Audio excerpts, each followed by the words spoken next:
Gospa majka moja, kraljica mira. Gospa majka moja, kraljica mira. Gospa majka moja, Gospa majka moja ti. Gospa majka moja, Gospa majka moja ti. Zdravo kraljice mira, zdravo majko ljubavi. Zdravo kraljice mira, zdravo majko ljubavi. Zdravo, zdravo, zdravo Marijo. Zdravo, zdravo, zdravo Marijo.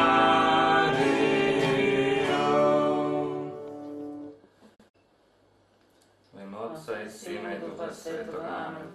Vjerujem u Boga Otca Svemogućega, stvoritelja neba i zemlje, i Isusa Krista, Sina njegova i jedinog Gospodina našega, koji je začet po Duhu Svetom, rođen od Marije Djevice, mučen pod Poncijem Pilatom, raspet, umro i pokopan, sašao nad pakao, treći dan uskrsnuo od mrtvih, uzašao na nebesa, sjedio desno Boga Otca Svemogućega, od onog će doći suditi žive i mrtve. Vjerujem u Duha Svetoga, Svetu crkvu katoličku, općinstvo svetih, oproštenje grijeha, uskrsnuće tijela i život vječni. Amen. Oče naš koji si na nebesima, sveti se ime Tvoje, dođi kraljestvo Tvoje, budi volja Tvoja kako na nebu, tako i na zemlji. Kruh naš svakdanji daj nam danas i otpusti nama duge naše, kako i mi otpuštamo dužnicima našim, i ne uvedi nas u napast, nego izbavi nas od zla. Amen. Zdravo Marijo, milosti puna, Gospodin s Tobom, blagoslovljena ti među ženama i blagoslovljen plod utrobe Tvoje, Isus. Sveta Marijo, Majko Božja, moli za nas griješnike, sada i na času smrti naše. Amen.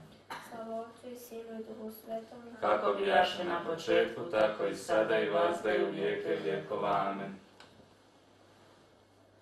Oče naš koji si na nebesima, sveti se ime Tvoje, dođi kraljestvo Tvoje, budi volja Tvoja kako na nebu, tako i na zemlji. Kruh naš svakdanji daj nam danas i otpusti nam duge naše, kako i mi otpuštamo dužnicima našim, i ne uvedi nas u napast, nego izbavi nas od zla. Amen. Zdravo Marija, milosti puna, Gospodin s Tobom, blagoslovljena ti među ženama i blagosloven plod utrobe Tvoje, Isus. Sveta Marijo, Majko Božja, moli za nas griješnike, sada i na čas smrti naše. Amen. Slava Otcu i Sinu i Duhu Svetom. Kako bijaše na početku, tako i sada i vazda i u vijeke vjekova. Amen. Oče naš koji si na nebesima, sveti se ime Tvoje, dođi kraljestvo Tvoje, budi volja Tvoja kako na nebu, tako i na zemlji. Kruh naš svakdanji daj nam danas i otpusti nam duge naše, kako i mi otpuštamo dužnicima našim, i ne uvedi nas u napast, nego izbavi nas od zla. Amen. Zdravo Marijo, milosti puna, Gospodin s Tobom, blagoslovljena ženama i blagosloven plod Tvoje, Isus. Sveta Marijo, Majko Božja, moli za nas griješnike, sada i na čas smrti naše. Amen. Slava Otcu i Sinu i Duhu Svetom. Kako bijaše na početku, tako i sada i vazda i u vijeke vjekova. Amen. Oče naš koji jesi na nebesima, sveti se ime Tvoje, dođi kraljestvo Tvoje, budi volja Tvoja, kako na nebu, tako i na zemlji. Kruh naš svakdanji daj nam danas i otpusti nam duge naše, kako i mi otpuštamo dužnicima našim, i ne uvedi nas u napast, nego izbavi nas od zla. Amen. Zdravo Marijo, milosti puna, Gospodin s Tobom, blagoslovljena ti među ženama, i blagoslovljen plod utrobe Tvoje, Isus. Sveta Marijo, Majko Božja, moli za nas griješnike, sada i na čas smrti naše. Amen. Slava Otcu i Sinu i Duhu Svetom. Kako bijaše na početku, tako i sada i vazda i u vijeke vjekova. Amen.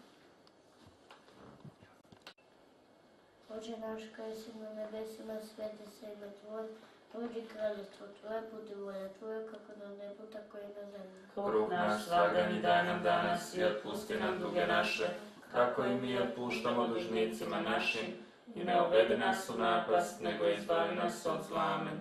Zdravo Marijo, milosti puna, Gospodin s tobom, blagoslovljena ti među ženama i blagoslovljen utrobe tvoje, Isus. Sveta Marijo, Majko Božja, moli za nas griješnike, sada i na čas smrti naše. Amen.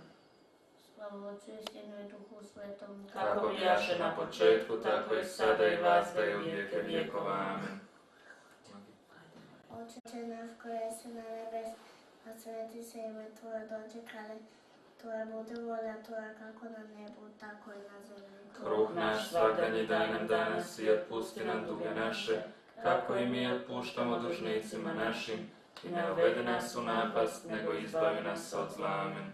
Zdravo Marijo, milosti puna, Gospodin s tobom, blagoslovljena ti među ženama i blagosloven plod Tvoje, Isus. Sveta Marija, Majko Božja, moli za nas griješnike, sada i na čas smrti naše. Amen. Slava Otcu i Sinu i Duhu Svetom, Kako bijaše na početku, tako i sada i vazda i u vijeke vjekova. Amen. Oče naš koji si na nebesima, sveti se ime Tvoje, dođe kraljestvo Tvoje, budi volja Tvoja kako na nebu, tako i na zemlji. Kruh naš svakdanji daj nam danas i otpusti nam duge naše, kako i mi otpuštamo dužnicima našim, i ne uvedi nas u napast, nego izbavi nas od zla. Amen. Zdravo Marijo, milosti puna, Gospodin s tobom, blagoslovljena ti među ženama i blagoslovljen plod utrobe Tvoje, Isus. Sveta Marijo, Majko Božja, moli za nas griješnike, sada i na čas smrti naše. Amen. Slava Otcu i Sinu i Duhu Svetom, Kako bijaše na početku, tako i sada i vazda i u vijeke vjekova. Amen. Marijo, kraljica mira, Moli za nas. u ime Otca, Sina i Duha Svetoga. Amen.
Hvala Isus i Marija, danas sam na posjeti kod porodice Rukavina.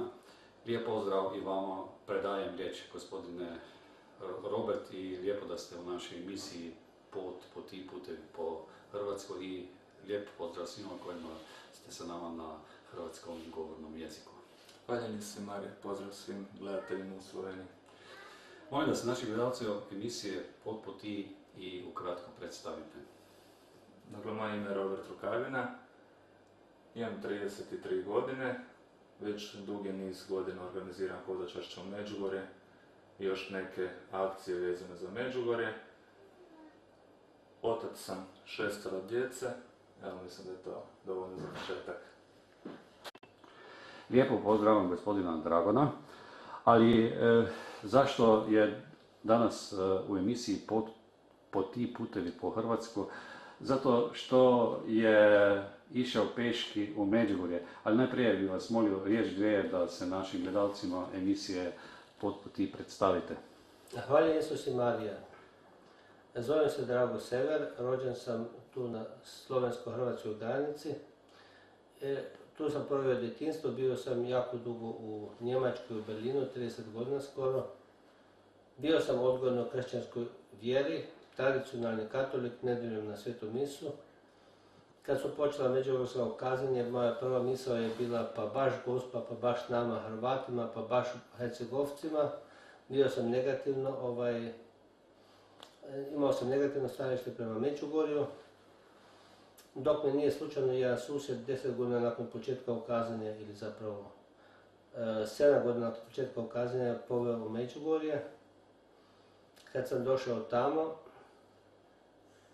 doživio sam nešto posebno, ne mogu to opisati, i Međugorje mi više nije ostavilo mira. Ja nisam vidio ni Gospu, ni Isusa, ni nikakvog kazanja, ali jednostavno od tada je počeo moj nemir da ja premalo živim kao kršćanin, da premalo radim, da sam kršćanin samo nedjeljom 1 sat na svetoj misiji. I slijed događaja koje poslije toga se događao, tragedije u mom životu, nesreće, nesretni slučajevi, bolesti, sve to me nekako vodilo više u molitvu, dok nisam odlučio krenuti pješke u Međugorje. To je putovanje u Međugorje se dogodilo 1997. Bio sam se pripremao 1 godinu da tamo u Međugorju obavim svoju životnu ispovijed, da idem pješke iz Zagreba prema Međugorju.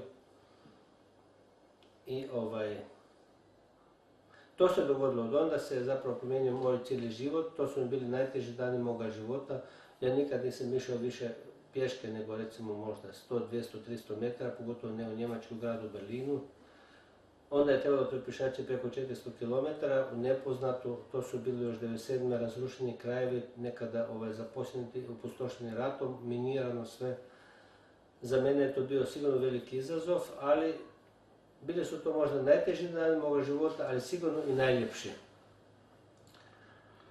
Što se toga tiče, najljepši u tome što sam stvarno tada počeo doživljavati ja Boga, vjeru, Gospu, blizinu Božju, na direktan neki način da sam postojao s Bogom na ti, a ne na on. Kako je do tada bilo. Uvijek kad sam mislio sam Bog on. On Bog, on me vidi, on će. A sada sam nekako postao ti Bože, ti me vidiš, ti me čuvaš, ti me vodiš. Kao prijatelj. Da, to je bilo neko posebno prijateljstvo s Bogom, s Gospom. I stvarno, Gospa me učila na tom putu svemu, što znači trpjeti, što znači izdržati, što znači... Recimo, čitav svoj život sam doživio na tom putu kako je zapravo se ona brinula za mene, molila za mene, a da ja nisam to ne znao, da se nisam o tome brinuo, da nisam bio o tome svjestan, i to je bilo zapravo najveće otkriće moga života. I drugo što sam saznao na tom putu i preko Međugorja, da Bog sa svakim čovjekom ima svoj plan. Da je svaki čovjek stvoren za nešto.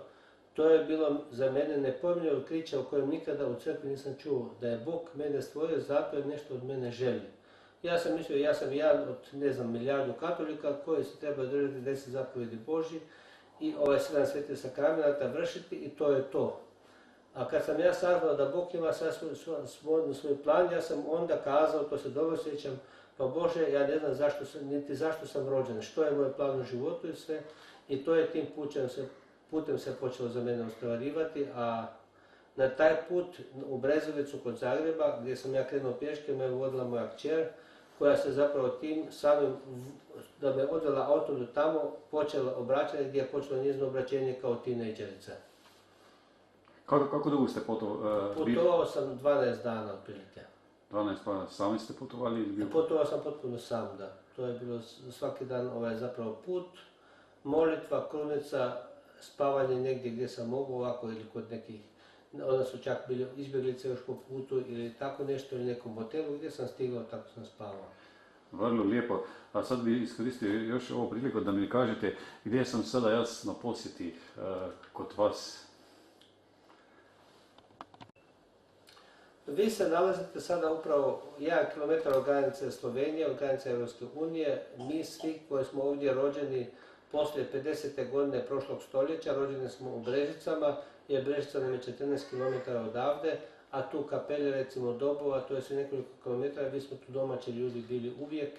Sutla nas je dijelila, a zapravo nas je više spajala nego dijelila, tako da tu nema nikakvih problema među ljudima, tu svi govorimo zapravo dijalekt isti, i sa slovenske i sa hrvatske strane, i tu se mi osjećamo kao zapravo jedno. Mi znamo, mi Sloveniju citavu zovemo u dijalektu kao Štajer, jer je tu preko puta nama Štajerska, i to je od uvijek bilo tako, i to je za nas recimo kao jedno mjesto, jedna solidarnost.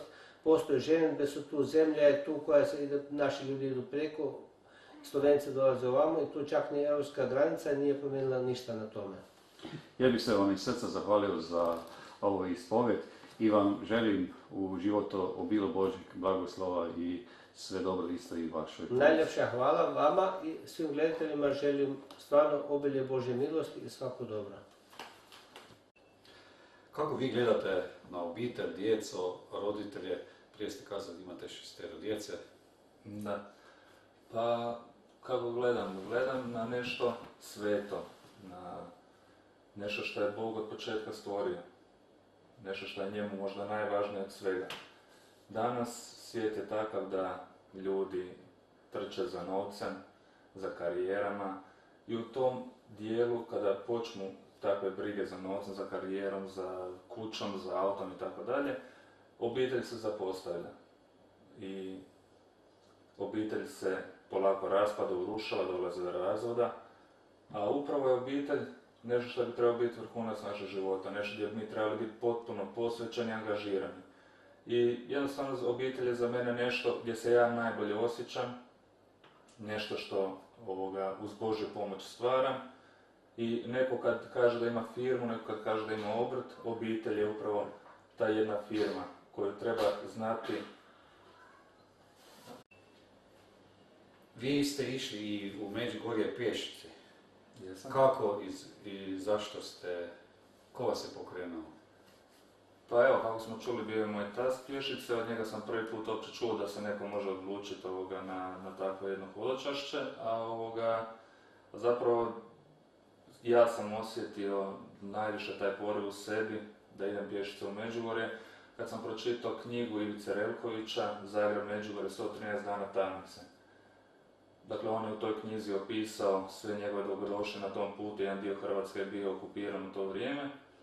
Ja sam tada još radio na jednom poslu i dao sam otkaz na tom poslu upravo zbog Međugorja, zbog osjećaja da to što radim na tom poslu da nije u redu, da nije ispravno. Želio sam promijeniti svoj način života i dao sam otkaz i imao sam puno slobodnog vremena. I onda je počelo meni raditi, krenuti na pješice u Međugorje. To sam najpo u početku ignorirao, pa je to bilo sve jače, pa sam imao osjećaj u sebi da ako sad stvarno se ne spremim, ne krenem pješice u Međugorje, da neću više nikad mira imati, jer to je stalno bio taj neki unutarnji poziv i odlučio sam se. Rekao sam jednom svom prijatelju, kolegi sa posla koji je radio sa mnom, on je to isto tako objeručke prihvatio i nas dvojica smo se odlučili na to hodočašće pješice u Međugorje, bilo je to 2000. godine. I što da kažem, to su bili prekrasni dani hodočašća, tu je bilo svega i umora i žuljeva i kojekakvih različitih misli i tako dalje. Međutim, ono što sam ja tad prvi put možda u životu osjetio, Božju prisutnost. Kada nemaš mobitela, kada nemaš roditelja, kada nemaš brata, kada ih možeš samo nazvati daj mi ovo, daj mi ono ili tako nešto, ili sad sam žedan, sad sam gladan, sad bi trebalo nešto oprati ili od odjeće i tako dalje, tu je ostao samo Bog koji je onda ravnao upravo tim događajima. Da se uvijek pobrinuo gdje ćemo spavati, da se pobrinuo gdje ćemo jest, I tako je upravo bilo jedno predivno iskustvo u Kninu.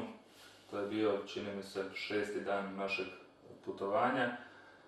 Kada nas je čovjek zaustavio skroz, vidio da smo na cesti, pitao nas kud idemo i tako dalje, mi smo rekli da je sutradan Uskrs i da smo danas se odlučili otići u hotel, malo oprati se, srediti se za taj Uskrs i tako.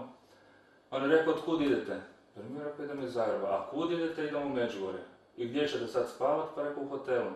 Onda je rekao da ne može, da nas neće on nikakav hotel, da on to ne dozvoljava, nego nas je doveo u svoj stan, dao nam ključ od stana, pokazao nam gdje imamo za jest, gdje imamo za pit, gdje se možemo očistiti i tako dalje. Rekao, sutra ujutro kad krenete, samo ubacite ključ na to mjesto i sve je riješeno. To je bio, meni tada još ja nisam prepoznao taj Božji znak, ali uvijek sada, pogotovo kad se prisjetim tog događaja, znam da je to bio Božji prst. A pogotovo na sam Uskrs, dakle sutradan kada smo se probudili, I kad smo krenuli na misu, onda sam se razmišljao, vidiš Bože, sad moji kod kuće, luk, šunka, jaja, sad će biti misa, iće na misu, poslije toga zajednički ručak i tako dalje. I s tom mišlju sam otišao na misu. Kad je misa završila, osjetio sam nečiju ruku na mom ramenu, ja sam okrenuo žena koju nikad u životu nisam vidio. I ona je rekla, dečki, vidim da ste na putu, imate ruksak i tako dalje. Mene zanima samo jer bi htjeli doći danas na Uskrs sa mojom obitelji i biti s nama na ručku. Tad mi je to bilo nešto nevjerojatno, a pogotovo još sada kad nakon svih tih godina vjere i tako dalje, pitanje je da li bih isto to ja napravio kad bih vidio nekoga u crkvi, da bi na taj način prišao sam od sebe čovjeku kojeg prvi put u životu vidim, koji nije tad ni imalo lijepo, nismo izgledali, neobrijani i tako dalje. Ona je to napravila i to mi je nešto posebno. Nakon tog Uskrsa, kad smo išli dalje u Međugorje, to je bilo više uživanje, rekao bih. Do ovih prvih 6-7 dana to je bila muka, patnja i teško je bilo. Nakon Uskrsa mi smo došli do Međugorja bez ikakvih problema, s takvom ljepotom, s takvom srećom u srcu i to su jedni od najljepših dana moga života. Sad Brivaš, ja mogu pitati zato što na tvojoj realizaciji preko onog svijeta, čez koje gradove ste išli do Međugorja? Išli smo onom starom cestom, dakle sad je napravljen autoput pa se rijetko ide već tim putem. Dakle, išlo se preko Karlovca, Slunj, Korenica, Gračac, Knin, Imotski i preko Grude i Međugorje. Koliko ima to kilometara, koliko dana ste putovali? Pa jedno 400-450 km, mi smo došli 12. dan, točno u 12 sati, evo, zanimljivo. 12. dan u 12 sati. Lijepo, lijepo. Kako ste došli do ideje da provedete na Hodočašće u Međugorje obitelji ove godine i bih vas zamolio za sve naše gledalce emisije Putevi i ove na hrvatskom jeziku da nešto više kažete o tome, o ideji? Pa evo, već znači nekih 7 godina organiziram hodočašća sa autobusom u Međugorje i to mi je, dakle, imao sam taj osjećaj i potrebu to raditi i to sam dakle radio tih 6-7 godina, a onda sam primijetio da se u tim autobusima nalaze uvijek skoro pa jedni te isti ljudi. I mislio sam da to nema smisla voditi jedne te iste i na kraju sam tako razmišljao da da ti ljudi već sami mogu ići u Međugorje i nema potrebe da ja provodim svoje vrijeme s njima. I onda nekako samo po sebi je došlo jedna akcija u kojoj se radi o maratonu mira, gdje sam došao na ideju, znači da bi doveli se trkači, tamo maratonci koji bi trčali u Međugorje, na taj način i privukao tu skupinu ljudi u Međugorje. Nakon toga došlo je moto hodočašće, isto tako jedan hodočasnik u autobusu koji je putovao sa mnom. Nisam tada to znao, on je supruga, nakon godina nagovaranja što sam ih nagovarao da krenu u Međugorje, napokon su se odlučili. Nisu dugo mogli imati djece, 7-8 godina su bili u braku, nisu imali djece i nakon tog Međugorja oni su dobili blizance, curicu i dečka. Kasnije sam saznao da je on motorista i onda smo se bavili mišlju kako organizirati, dovesti njegove prijatelje tamo. I onda je dugo godina prošlo dok smo ih pokušavali dovesti sa autobusom, međutim nisam mogli odlučiti. Dok nismo došli na ideju pa ajde idemo organizirati moto hodočašće, neka dođu sa motorima. I već prve godine, to je bilo prošle godine, došlo je preko 500 motora u Međugorje. Lijepo, lijepo. Nakon te akcije došla je akcija za beskućnike. Gdje sam isto imao ideju zašto ovi prijevoznici koji voze u Međugorju koji na taj način ostvaruju nekakvu dobit, zašto ne bi oni recimo dali besplatan autobus. I dobio sam 2 besplatna autobusa. Pa isto tako i ljudi koji su u Međugorju koji imaju pansione, oni su smjestili 90 beskućnika i pružili im sve. I besplatno spavanje, i besplatan ručak i stvarno imali su jedan poseban doček u Međugorju. I jednostavno nakon beskućnika, jedan moj prijatelj iz Međugorja, Dragan Kozina se zove, mi je rekao, Robert, da sad možda bilo dobro za bračne parove organizirati nešto. Ja sam malo razmišljao o tim bračnim parovima, ali sam onda došao na ideju bračni parovi da, ali sa djecom, neka to budu obitelji. Jer evo kako smo i rekli, dakle, da se upravo te obitelji da su na meti svega zla, da ih ima toliko rastava, da obitelj više nije nešto što je prije bila jedno toplo okruženje roditelja i djece, nego upravo sada su ljudi u obitelji postali stranci. Obitelji se raspadaju, djeca idu na svoju stranu, roditelji trče za nekim drugim stvarima. Jednostavno želimo kroz ovo hodočašće ponuditi nešto drugo. Želimo ponuditi 3 dana da roditelji i djeca da budu zajedno. Da zajedno, znači na putu bez televizije, bez interneta, nego da jednostavno da pokušate im dati dio zadovoljstva koje Međugorje pruža. Pripremiti ih na Međugorje, a onda će Gospod već, ne sumnjam uopće u to, napraviti dio svog posla.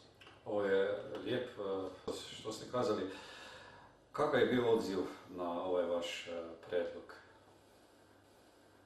Pa moram reći da možda od svih akcija slabiji, ali puno je razloga zbog kojih je najslabiji, jer ako razmišljamo da recimo obitelji da imaju po 2-3 djece, da bi došli u Međugorje, oni uopće moraju napraviti putovnicu za svoje djece. I sad mnogobrojne obitelji sa recimo 4, 5, 6 djece, za 4-5 djece treba napraviti putovnicu, to je već u startu recimo 200-300 eura. Plus nekakvi ti troškovi koji su u Međugorju, plus prijevozi. Za ovo hodočašće, evo moram i ovim putem zahvaliti gospodinu Kreši koji je uspio srediti jedan besplatan autobus. Tako da na ovo prvo hodočašće obitelji u Međugorje idemo sa besplatnim autobusom, već su neki troškovi prepolovljeni zapravo.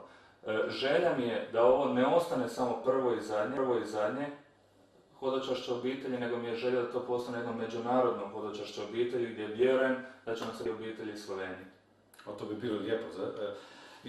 Mislim da predlog je vrlo dobar, ali i ja mislim da kad će ljudi malo da više da saznaju o ovom hodočašću, da ih biti još više, ali namen ove emisije je baš to da ovo hodočašće približamo našim gledalcima emisije Putevi. Hvala. Kako vi vidite Međugorje, Gospine poruke, Križevec, Brdo ukazivanja? Sve to smo još vidjeli u emisijama Putevi, ali kako vi osobno vidite kao porodica? Pa, kad razmišljam o Međugorju, zapravo u Međugorju vidim preveliku Božju ljubav prema nama. Nije Bog trebao poslati Gospu u Međugorje. Njemu to ne trebamo ni mi. Ali upravo se tu vidi koliko on ljubav ima prema nama. Danas svijet nudi sve light hrana, light obaveze, light brakovi. Danas je sve nešto lagano u životu. Sve stvari s kojima se služimo, sve nam omogućuje da imamo kao nekakav lagodan i lag život, a na kraju smo upravo zbog tih stvari život izgubili.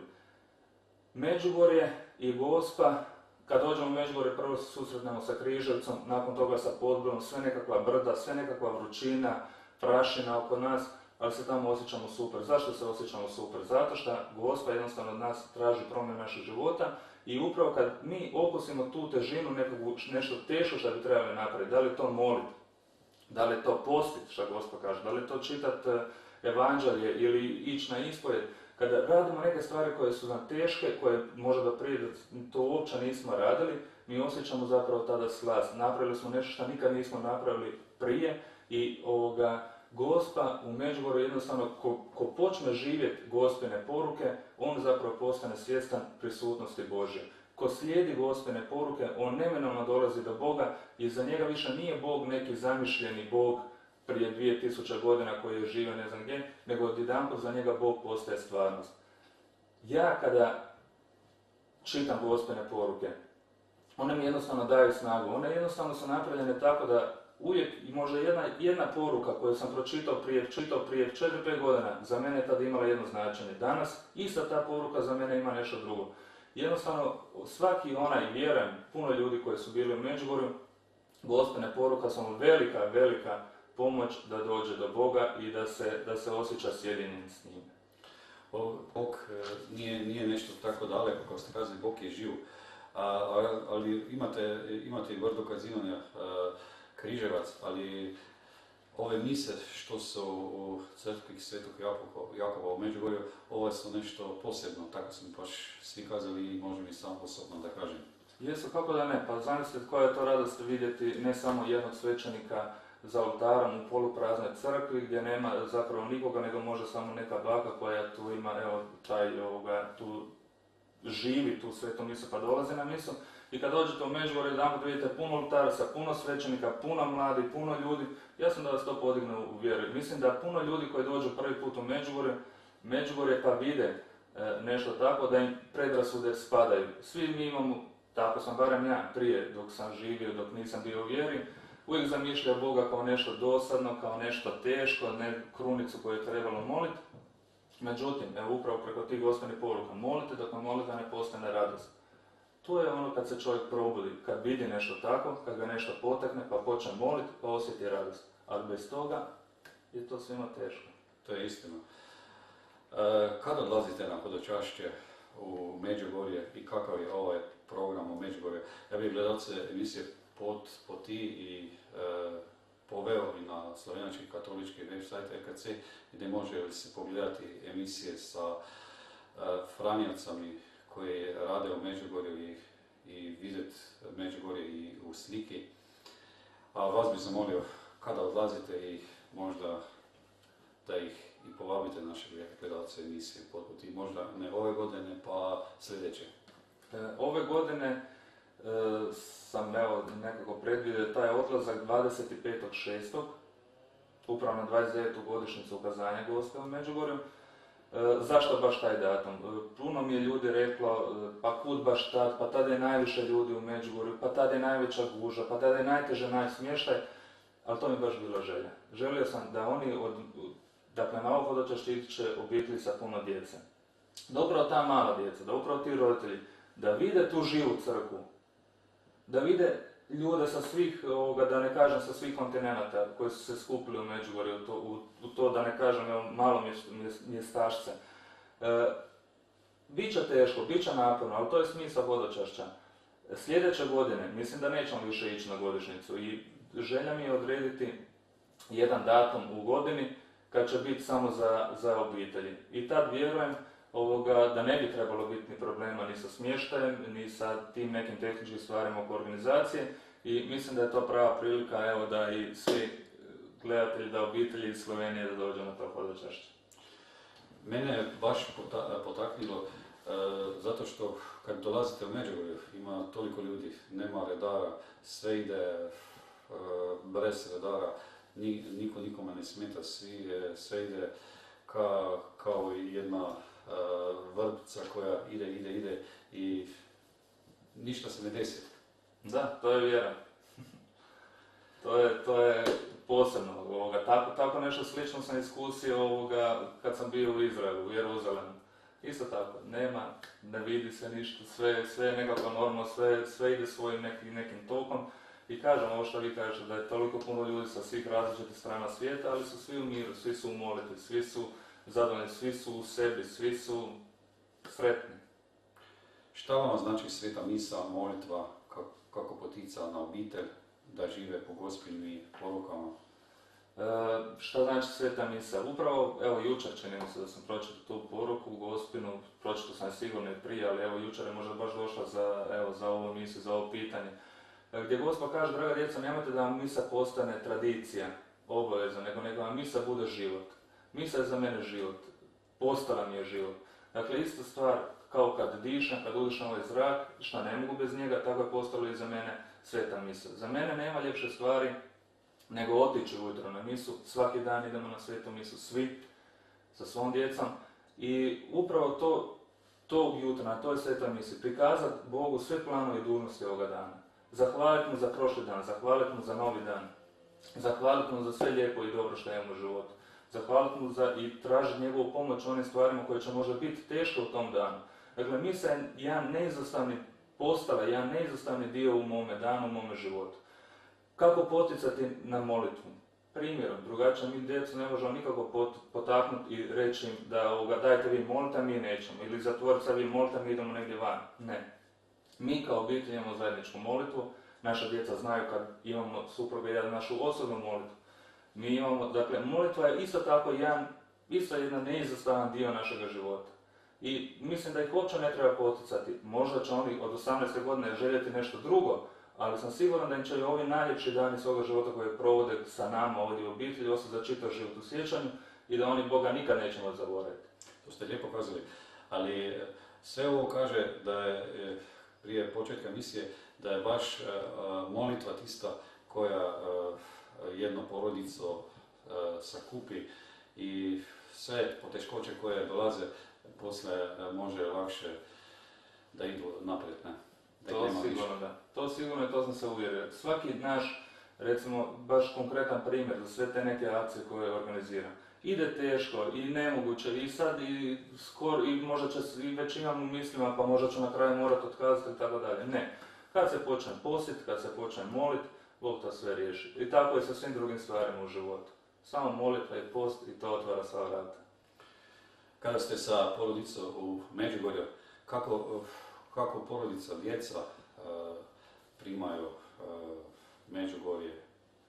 Pa evo, rečeno je lijepo, sad smo baš pričali pošto sad dolaze godišnje i tako dalje. Gdje ćemo ići? Samo pitanje, idemo u Međugorju na more, u Međugorju. Njima je tamo lijepo, djece ne treba objašnjavati, njima srce bolje prima nego li naše. Njima je srce otvorenije nego li naše, šta je. Lijepo, lijepo. Šta bi na kraju naše emisije preporučili našim gledalcima? Pa evo, ja bih pozvao sve još jedanput na hodočašće, da se odazovu, da ovo hodočašće postane međunarodno hodočašće, da bude hodočašće za obitelji Slovenije i Hrvatske, za sve zemlje Europe, ako ne i svijeta, i da čuvaju svoje obitelji, da mole u obitelji i sve će biti dobro. Vidimo se u Međugorju. Puno vama hvala za sudjelovanje u emisiji Pot poti. Zahvalio bi se vama za gostoprimstvo i poželio bi vam Božjeg blagoslova isto i vašoj porodici. Hvala također. Dragi gledalci, vas pa lijepo pozdravljam sa starim katoličkim pozdravom. Hvala Isus i Marija. Hvala Isus i Marija.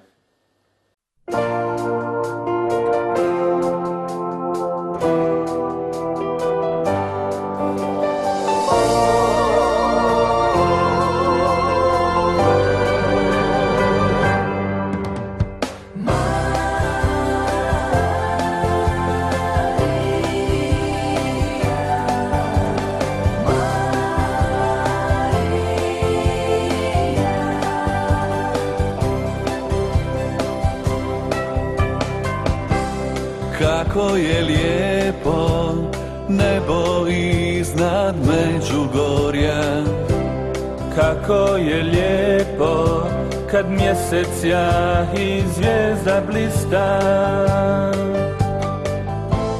kako je lijepo kad osjetim te ja, kako je lijepo kad doživim te ja. U noći znam da k meni ćeš doći, kraljice mira.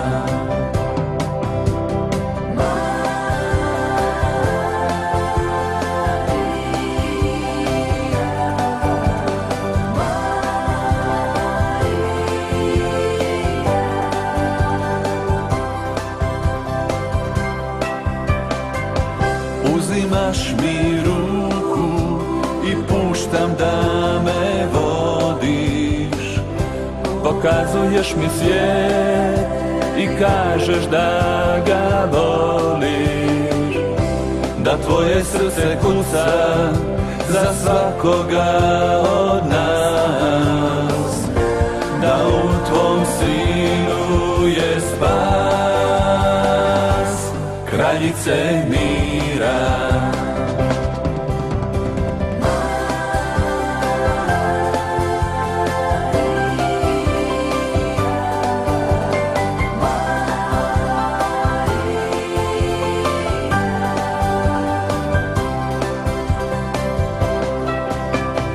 Ljubavi mir poteći će čitav svijet, obraćenje bit će lako svima koji ga traže. Samo poslušajte što vam to govorim, govorim vam iz ljubavi jer vas volim. Kraljica mira, kraljica mira, kraljica mira, kraljica mira.